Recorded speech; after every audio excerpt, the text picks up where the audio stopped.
સુરત શહેરમાં કાયદો અને વ્યવસ્થાના ધજાગરા ઉડાવતા દેખાઈ રહ્યા છે. પોલીસની સબ સુરક્ષિતની વાત પોકળ સાબિત થતી દેખાઈ રહી છે.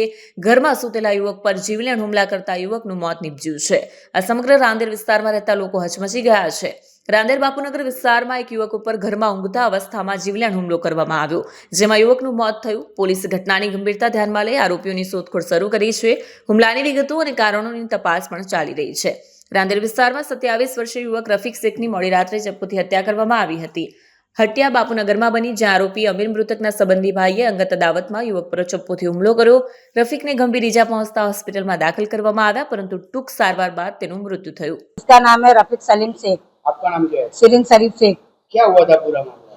वहाँ है ना, सुबह 10 बजे उसके अब्बा के साथ उसके झगड़े हुए थे। उसके अब्बा ने सब्बल से बहुत मारे, मुक्की मारी, तो भी पटावत हो गई।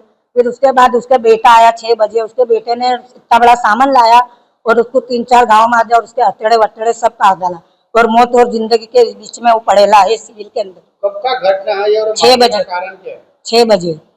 कारण क्या है मारने? कोई नहीं, उसके बाप के साथ सुबह झगड़े हुए तो उस पे से उन्होंने अभी खसर काढ़ा मारने न, उसको भाई का वेम्बो थे। इसके पहले भी उन्हें खाजा साहब पे इसके झगड़े हुए थे ना, एक को मारा था तलवार से।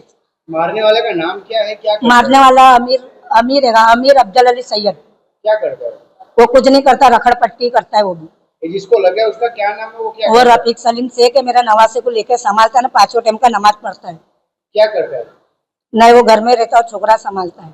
इसको कितना लगा और अभी कहाँ लेके आए हो आप इसको? हमने सिविल में लेके आए ना, उसके हथेड़े सब काट डाले लोगों ने।